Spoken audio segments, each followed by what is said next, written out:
Pedro. Pedro, aqui no ar. Pois não. Eu queria fazer uma pergunta na página 14.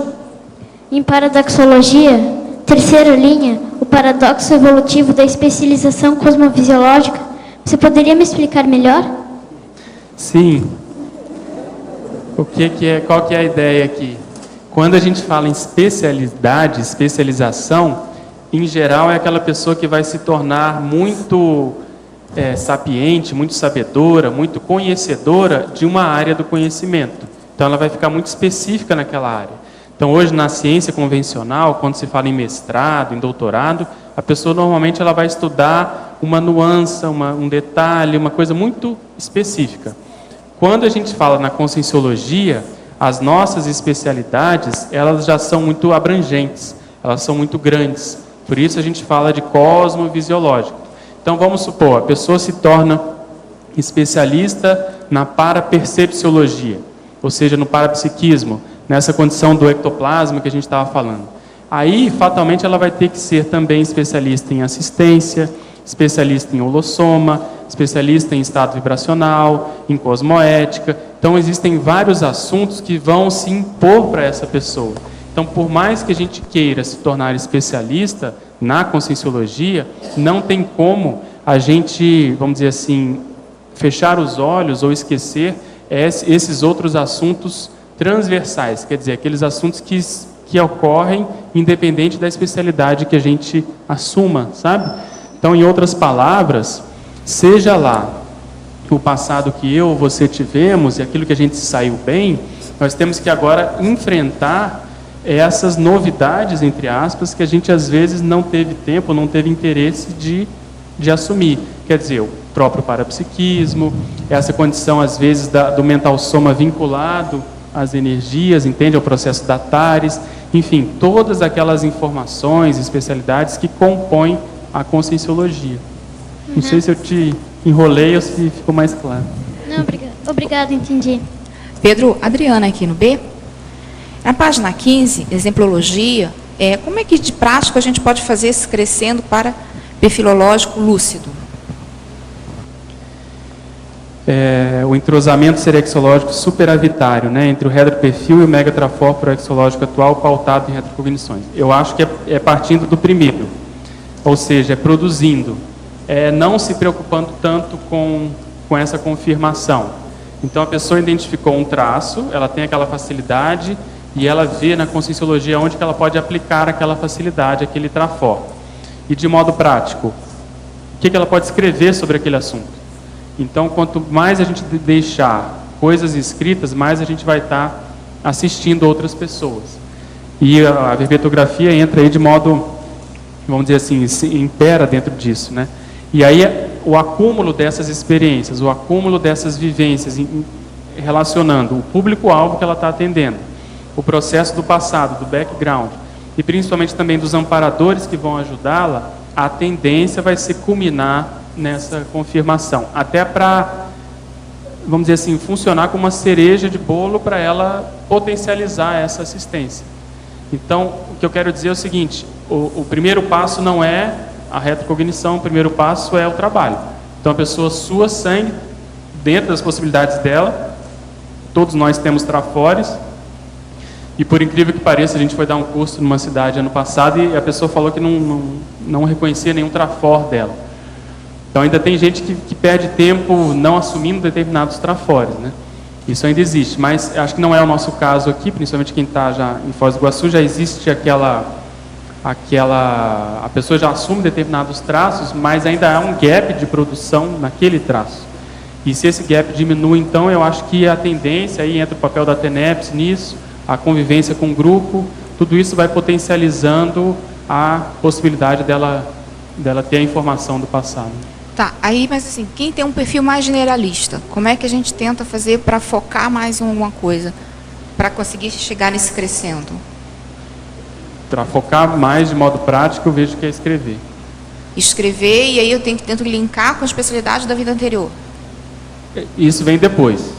Se a gente consegue escrever determinado assunto, seja uma página, 5 páginas, seja um artigo, mas principalmente uma coisa mais substanciosa, né? Um livro, naquela área, é porque ela tem paragenética, né? Ela tem um background naquilo. Então, ela já parte desse pressuposto. Se já há um interesse naquela área e ela conseguiu se desassediar o suficiente para produzir, aquilo já existe. Então, a informação, até certo ponto, ela é até secundária. Eu acho que ela só vem se ela vai preencher determinados, vamos dizer assim, buracos, determinados gaps, determinadas lacunas que existem nessa manifestação, nessa assistência, nessa TARES, entende? Então, obrigada. Uma pessoa uma vez falou isso para mim. Eu não conheço nenhum trafor meu. Eu virei e falei assim, então eu vou te apresentar um. Você tem espelho? Então, olha, o seu nariz é muito bem feito.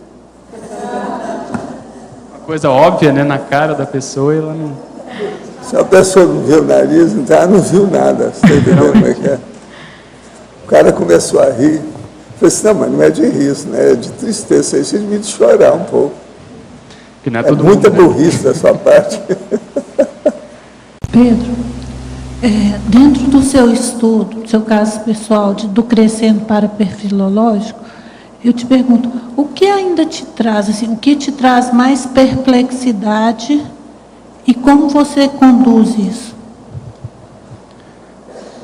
Essa palavra perplexidade, o que é, vamos dizer, fascinante, talvez seria uma palavra mais adequada, é você ver que as coisas são... Aquilo que a gente estuda aqui é muito mais sério e mais real e mais concreto do que às vezes a gente está considerando. Quando esse fato se impõe, esse fato da personalidade consecutiva, você começa a pensar na seriedade dessas ideias e dessas informações. Porque você não tem como fugir dessa realidade. Então aquilo aconteceu, você admite, você assume, você se reconhece naquilo, você compara com a manifestação atual, tem mais ou menos um vislumbre de como isso vai ficar, baseado naquilo que aconteceu no passado. Elenca, por exemplo, como na pergunta anterior, quem é quem, tenta fazer esse quem é quem em termos de importância na manifestação, mas principalmente é você olhar com outros olhos para o momento evolutivo atual. Aquilo que virou história, você começa hoje a ter mais noção de que o dia a dia ele está se tornando histórico até certo ponto. Então, isso ganha uma relevância muito grande, sabe? E aí vem toda a importância da gente ter a condição do megafoco, da prioridade, de saber realmente o que é mais sério para a gente poder se envolver, poder fazer, poder ajudar, sem também ficar egoicamente voltado para isso. Então você tem que saber lidar, tem que saber elencar as prioridades, mas também continuar fazendo o que você já vinha fazendo, até porque foi isso que possibilitou essa informação. Então, não sei se eu te respondi, mas o que me chama mais atenção é justamente procurar entender essas leis gerais da série X, né? O que está, de modo prático, por trás desse processo evolutivo, em termos grupocármicos, principalmente, né? Pedro, continuando essa mesma pergunta, não sei se você identificou algum atributo, algum trafor da personalidade anterior, que nessa vida você ainda não considera que tenha desenvolvido bem. Assim, quais são as atividades práticas assim, que você faz para poder resgatar? O principal que eu vejo é a condição da intelectualidade, que é o que estou me debatendo, né, me batendo mais para tentar recuperar, porque até onde eu vi, um dos trafores mais presentes na personalidade é justamente essa condição. Então, eu estou tentando correr atrás para diminuir esse gap. Obviamente que a comparação é difícil em função da própria qualidade das informações que a gente tem hoje, né? Que diferente. Então, uma coisa é falar sobre a matéria, outra coisa é falar sobre o processo evolutivo. Mas, independente disso, eu acho que a produção, a produtividade, ela pode melhorar. Por isso que eu fiz esses 2 parágrafos aí da página 16, né? Então, é não se contentar com a informação, não se contentar com o subnível, justamente para a gente assumir essa condição. Porque teoricamente, tem que chegar onde a personalidade chegou e puxar para frente, né? E melhorar aquela condição. Então, o que eu vejo muito é em função disso, em função do processo mesmo cognitivo, tentar diminuir esse gap, e eu sempre comento com quem eu posso, com quem troca ideia, com quem, vamos dizer, a gente tem mais afinidade, que esse caso ele deve ser o exemplo de muitos outros, né, de muitos de nós aqui da Conscienciologia. Então, como há um subnível ainda grande, eu vejo que a gente pode ainda queimar muita gordura nesse sentido, em termos de prioridade, em termos de antidispersão, em termos justamente de poder render mais evolutivamente. É o que eu falei aqui do ritmo, né? Às vezes o nosso ritmo proexológico ainda não está o ideal, né? Não está assim num voo de cruzeiro, né? Numa condição otimizada total, pode melhorar ainda mais. Aí entra a auto-organização, disciplina e assim por diante. Foz do Iguaçu tem energia. A energia das nossas águas, dos nossos ventos, das nossas matas e animais. A energia de nossa gente, de nossa história, de nossa diversidade. Dia e noite, Foz é energia. A escolha ideal para materializar uma iniciativa pioneira no planeta. Uma comunidade voltada à pesquisa da consciência de modo integral, considerando as bioenergias, as vidas anteriores, as múltiplas dimensões e seus diversos veículos de manifestações, além do corpo físico. Estamos falando da Conscienciologia, ciência proposta pelo pesquisador independente, autor e professor Valdo Vieira. Uma abordagem que conquistou reconhecimento internacional, trazendo a consciência ao universo científico na condição desafiadora de observador e, ao mesmo tempo, objeto das experiências. Assim surgiu o embrião da futura Comunidade Permanente de Pesquisadores da Consciência, o CAEC, Centro de Altos Estudos da Conscienciologia, fundado em 1995 na região do Tamanduazinho. Hoje, aquela área recebe oficialmente em Foz o nome de Cognópolis, o bairro do conhecimento, e recebe conscienciólogos de várias partes do mundo. Um grande polo atrator de intermissivistas, aqueles que estudaram em cursos especializados para cumprir as programações de vida com que se comprometeram antes de seu nascimento nesta dimensão física. O CAEC foi o primeiro e continua sendo o mais importante complexo de pesquisa na Cognópolis de Foz do Iguaçu. Ele abriga a holoteca, com centenas de milhares de livros e artefatos do saber. O patrimônio científico da holoteca é oferecido à comunidade de Foz do Iguaçu de maneira pública e gratuita.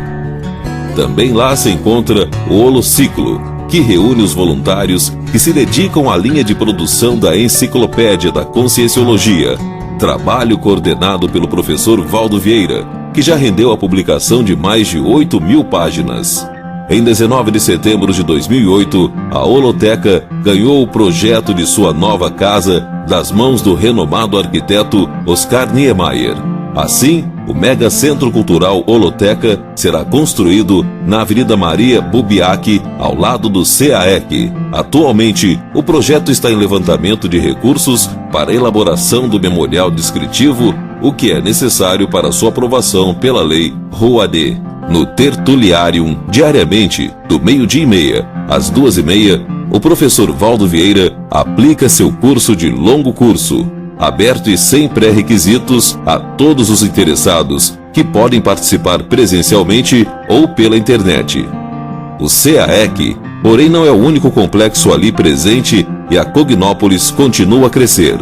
O plano diretor para o bairro é formado por extensa área de preservação ambiental, condomínios residenciais e um centro empresarial e de convenções, o Discernimentum, que reúne organizações conscienciológicas de voluntariado e empresas de serviços.